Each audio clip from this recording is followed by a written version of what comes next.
Bonjour chers téléspectateurs de l'Info Plus HD officiel TV. Aujourd'hui, je suis encore là, votre aimable servante Godé Boulamatine du GD Boula la Colombe.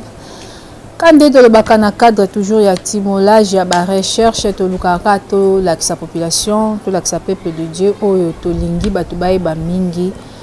Na monde topé na oezo le kalamokili lelo to préféra ki kokuta na serviteur de Dieu aza mieux placé à yemoko ko se présenter et toza na ba question oyo bande ko ba posa ki biso ke bula bolo bena no problème tel parce que to mona ki mutu te o to ko ki to tu na ba question na yango to pousa na ki peni ya musali ya Nzambe po akoka ko répondre biso na ba question na o yemoko akozala mieux placé pour na ko se présenter pour balandi Info Plus HD balandaye baye Soki Azanani.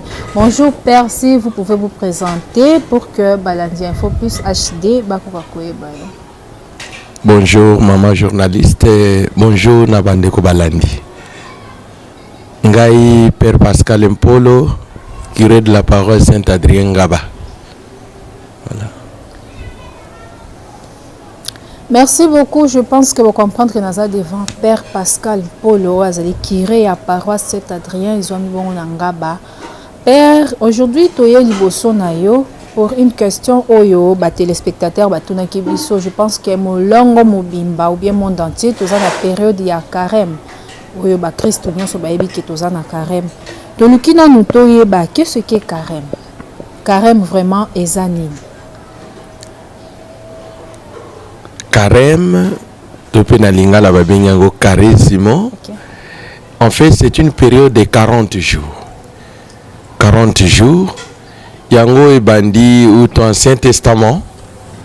Et Kuna, tous allez commémorer d'abord 40 ans de. Il y a passation à Israël et na Katia désert. Kolongwana ici, petit pona kokele na Mboka Kana. Mokilimo Elaka. Et aussi, pour nous aujourd'hui, les carêmes, c'est les 40 jours où Jésus a l'équissaki na désert pour na kosambela. Pour na komi bonzo maboko matata ya mbote abana mosala moye. Wana penza ntina ya likambo oyo toyebi pour na karésimo penza. Merci beaucoup Père de comprendre que carême est à 40 jours où il y a belé à bana Israël na katia 2 heures il y a Jésus-Christ 40 jours na épée na désert pour abanda musala na oui c'est bien Père question mususueza awa quels sont les comportements des chrétiens na période ya carême chrétiens oui se comporter comment na période wana ya carême. En fait le carême est une période ya mawate. Beaucoup de ils pensent que c'est le temps de malheur. Non. Les carêmes, ce n'est pas le temps de malheur, mais c'est le temps du retour. Ils allaient les oye pesameli biso pour moto na moto azongela nzambe. Et tambole na biso bizale na biso comportement na biso to tambola ki mabe bonde kona nzambe bebaki moto na moto akozwa mokano. Voilà pourquoi pendant le temps de carême, il est demandé à chaque chrétien de prendre la résolution. De prendre la résolution. Que dois-je faire? Nati kabopote nazongi sabonde kongana nzambe. Yango penda mosala monene ya biso. OK, kozongi sabonde kona nzambe kande Père Pascal alobi ke retour yango des période oyo mo Christ union so akoki koyeba ke na carême il faut tozonga tozala na retour. Alors Père Pascal, question mususu ezabwe. Si une personne respecte vraiment carême na ye, atali vraiment makambo na ye ya mabe place ya tika kinzambe, azongi vraiment mizongi si azongi lisusu ti pembeni na nzambe, a s'attendre na nini na fin ya carême wana. Malabo penza, c'est le kola toyebi tolobaka mbala na mbala. Mwana boto sala la kanzalate. Mwana boto sala la kanzalate. Ezali pe bongo mwana oyo atosi tata oyo atosi mibeko ya tata tata ko sepelisa ye. Voilà pour moi na Luc 15 toto komona kala le fils prodigue akende ki a BBC quand il a pris en fait la résolution de rentrer auprès de son père tango aye balobi tata na ya seli fete munene ayambiye alatse bage bilamba kitoko bato babini miziki elingi kolobate soko zongeli nzambe oyo lukaka ndoko zwa yango wana penza oto sengeli kosala. Donc ezali pona biso penza eleko ya malamu. Merci beaucoup. Eleko ya charisme eza eleko moko ya malamu pona biso ba chrétien o keto meka kozongela nzambe na biso. Père Pascal, question moko lisusu eye ezaka batinde batindaka biso botunela biso botunela biso boye. C'est ça ce que je vais demander encore. Un mot pour tout chrétien catholique oyazo respecter période ya charisme tant que père, tant que curé à paroisse moko en place. Un mot pour tout chrétien oyazo respecter carême. Na charisme tango to bandaka yango na mercredi de cendre kolon putulu ndenge to bandaka yango to bete que CTP église azali kotinda biso boy. Le carême c'est un temps de la prière, c'est un temps de l'aumône et le temps du jeûne. Elingi kolobate lo sambo kokaba pe komi pima. Alors moto na moto sika komi tala malamu.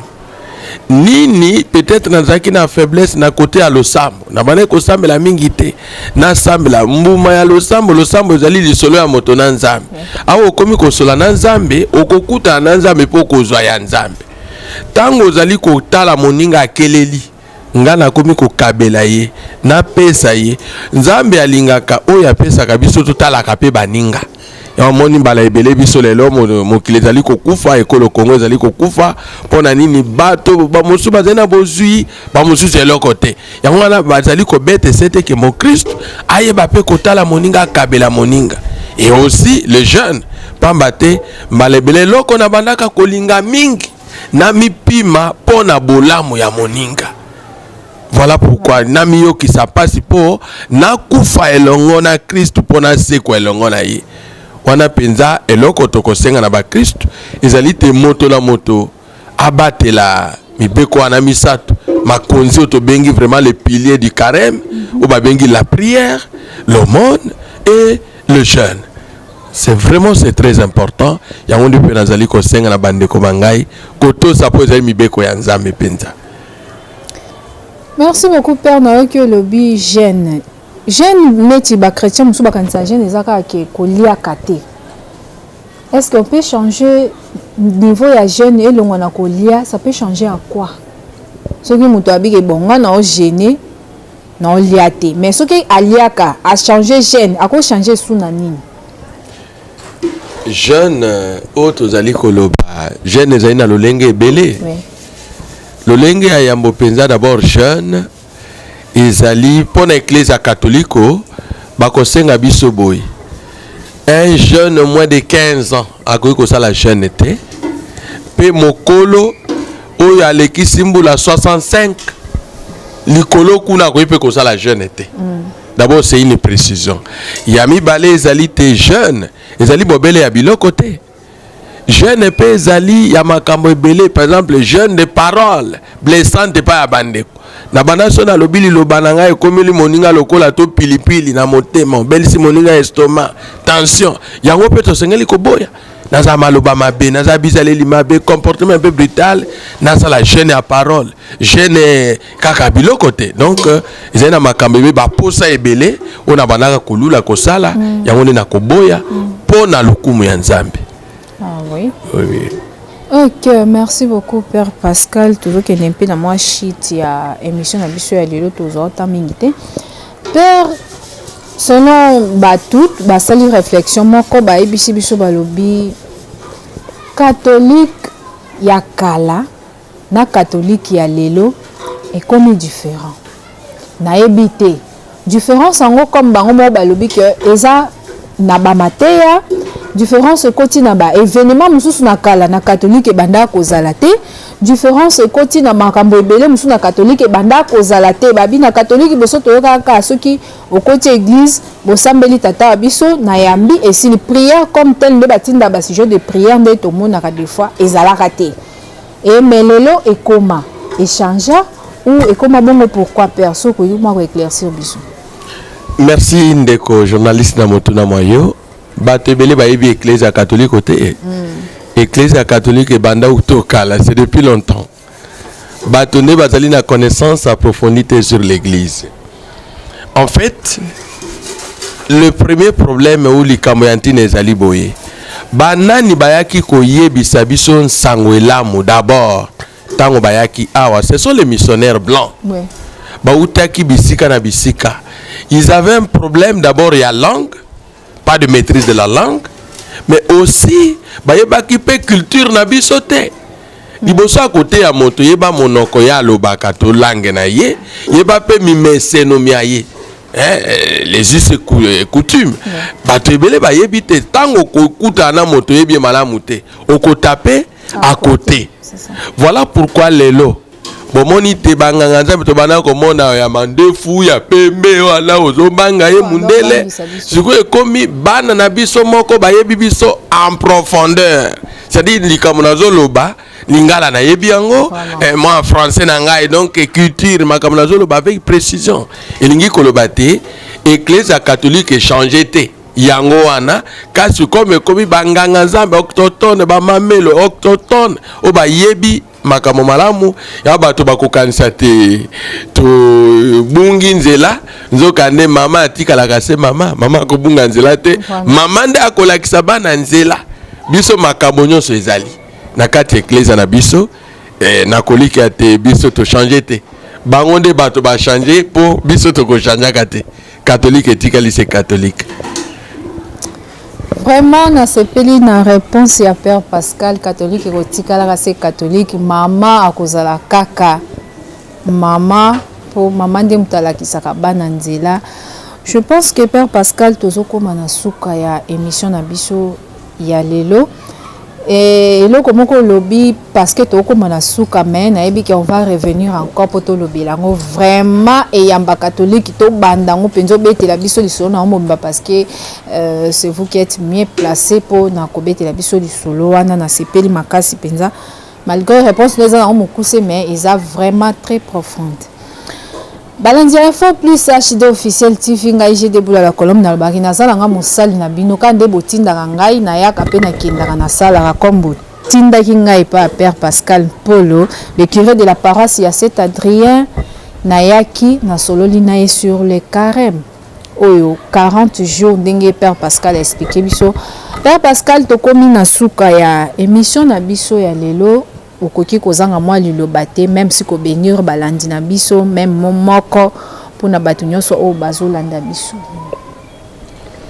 Merci maman journaliste, merci na bandeko balandi na sepeli na ndenge bolandi biso penza pe tokosenga na nzambe te abenisa bino ileko ya karisimo tozali kokoba na yango nde ezali eleko monene kitoko pona biso ezali eleko ya kozongela nzambe ya kobongisa bomoi bongo na kosenga te biso nyonso moto na moto ezala na kati ya libota ezala esiko salaka mosala ezala wapi ona bandeko tobongisa mitema tokutana na nzambe po soki nzambe abengi moto apesaka toujours quelque chose de spécial yango wana biso banso tozala mobiliser pamba te tomoni te etikali poso moko mwa mikolo kotanga tokokota na semaine sainte poso sainte elingi koloba te bakotaka poso sainte te na motema mbindo nde tozwa ba disposition nécessaire po te biso na Yesu tosekwa elongo. Merci beaucoup Père Pascal Bissona Yesu tosekwa elongo Balandia Info Plus HD officiel TV to komi na suka ya émission na biso lelo. Je pense que eza émission to sel na Père Pascal eza un peu moins mokuse mais eza très édifiante to continuer les sous ba émission na Père Pascal parce que eza bilo mususu ya beti wana nga na leka mo mupandi mais na ozongela eli sous poto développer lelo vraiment sujet na biso thème na biso ya munene ezala kinde ya carême to lukato e ba carême nini comment qu'on se comporter carême memela kabiso nini nde yango toyebaki mais makambo susu ezali tozonga kaka epa ya Père Pascal tozwango. Merci beaucoup tokomi na suka. Merci na Daniel Ndombe wazaki na sima caméra mon réalisateur Gypsy Aboni bambo tebele na yo na bosani te bana Saint Adrien yanga banyonso bino ba obulandaka Info Plus HD officiel TV. Je pense que vous êtes là pour nous et nous aussi nous sommes ici pour vous. Bye, à la prochaine.